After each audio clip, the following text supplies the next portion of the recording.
All right, let's just jump right into this explainer. Have you ever caught yourself automatically tying your left shoe before your right? Or, realized you're instantly reaching for your phone the literal second you step into an elevator? Or what about backing out of your driveway? You're not actively thinking about the mirrors, the pedals, or the steering wheel, right? Today, we're unpacking the hidden machinery inside your brain that actually controls all these daily, mindless actions. We're going to explore the fascinating neuroscience behind why we do what we do, even when we aren't consciously paying any attention at all. For this, we're drawing directly from Charles Duhigg's brilliant research in the power of habit. Duhigg didn't just sit around studying individual psychology. He literally infiltrated the boardrooms of massive corporations. He analyzed the tactics of global ad agencies just to figure out exactly how habits are weaponized and re-engineered.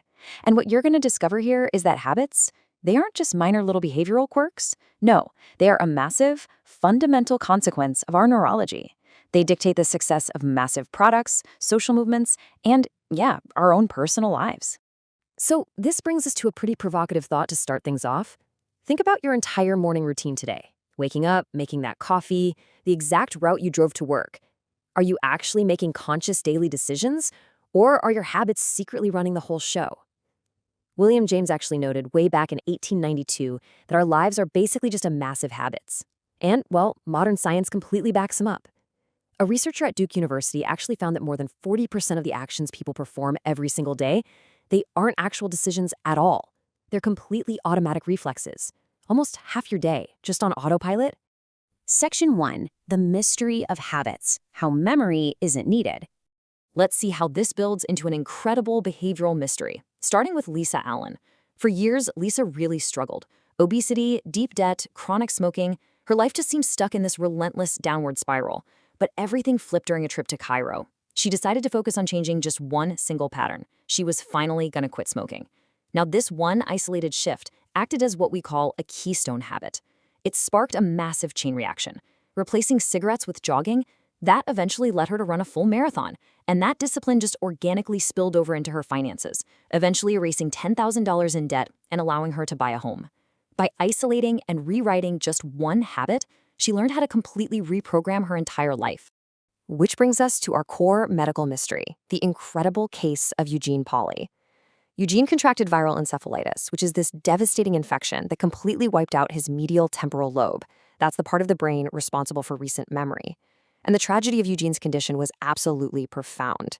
I mean, he couldn't remember his own age, he couldn't even draw a simple map of his house, and he would forget a conversation you just had with him literally seconds prior. But contrasting this severe amnesia was this bizarre, almost superhuman autopilot. He could perfectly navigate a solo walk around his complex neighborhood, and he always knew exactly where to find the jar of nuts in his kitchen whenever he wanted a snack. So the absolutely crucial question we have to ask here is this. If Eugene's memory was completely gone, like if the hard drive of his brain was entirely wiped clean, how in the world was his computer still running these complex programs? How was he forming new physical and behavioral patterns, like safely finding his way home, without any conscious memory of actually doing it? Section 2. Inside the basal ganglia, the brain's primitive engine. To solve Eugene's mystery, we actually have to look deep inside the human brain. We're going far beyond the complex outer layers that handle conscious thought and decision-making, straight into an ancient evolutionary survival tool right near the brainstem.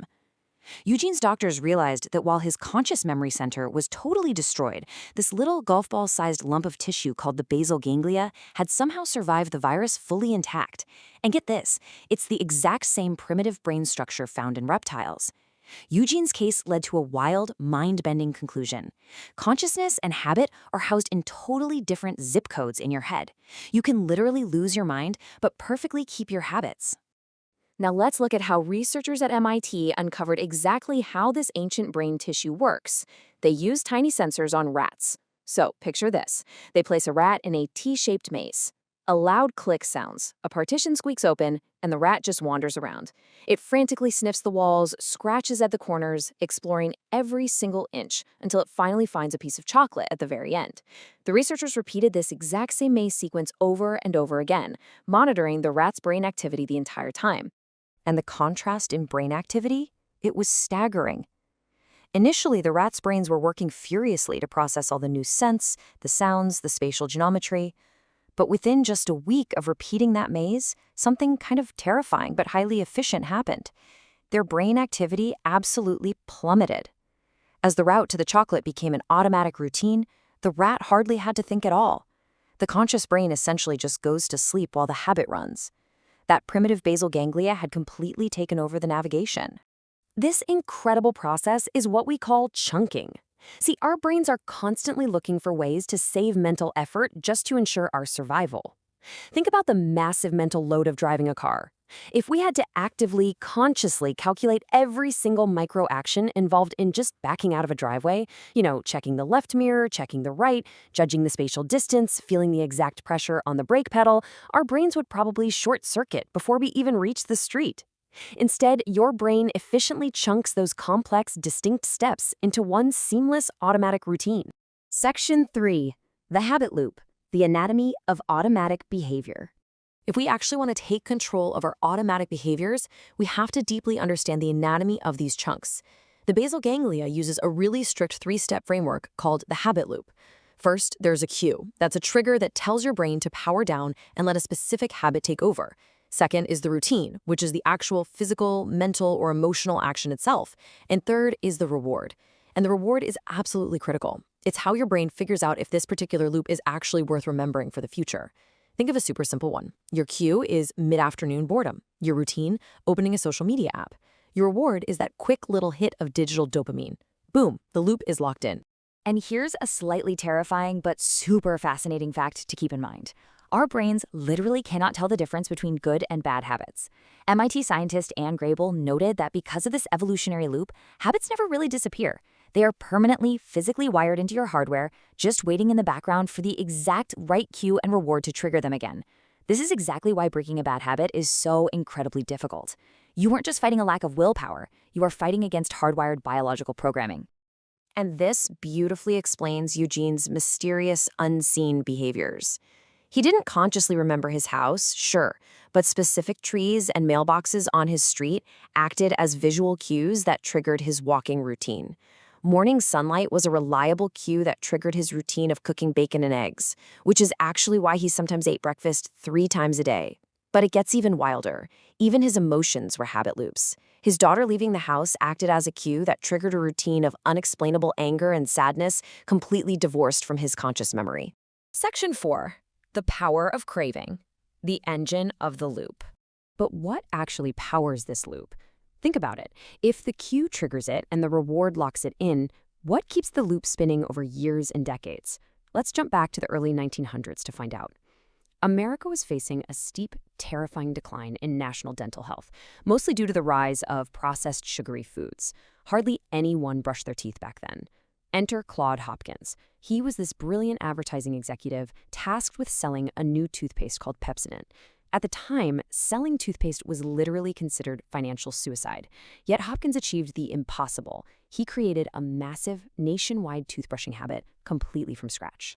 Hopkins succeeded because he discovered the true engine of the habit loop, craving. He didn't just market toothpaste, he manufactured a specific behavioral loop.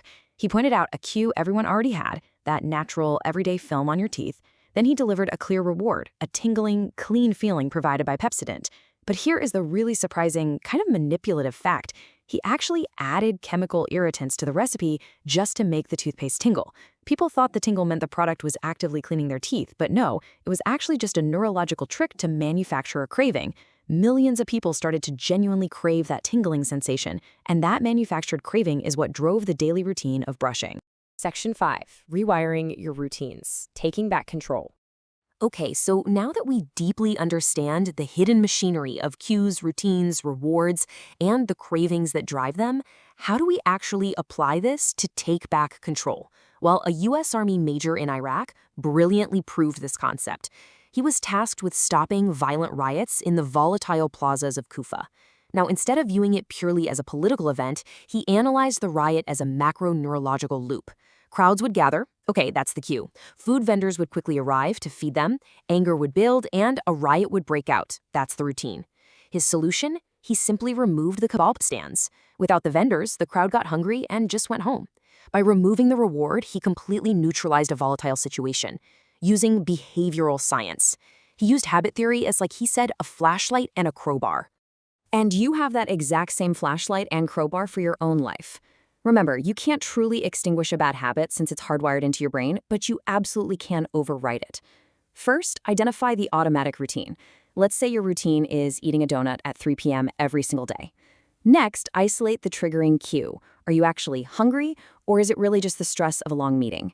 Finally, experiment with new rewards to satisfy that exact same craving. If you just need a break from your desk, will a brisk 5-minute walk around the office work instead? You have to deliberately insert a new routine right between the old cue and the old craving. Whether it's an individual trying to rewrite their life to run a marathon, a massive ad agency trying to sell millions of tubes of toothpaste, or an army officer trying to quell a riot, that primitive basal ganglia is running the show. By understanding that you aren't just some passive victim of your impulses, but rather the conscious operator of a highly efficient neurological machine, you gain immense power. So, as you reflect on these invisible forces shaping everything you do today, I'm going to leave you with this final, vital question. Which habit loop will you rewrite today?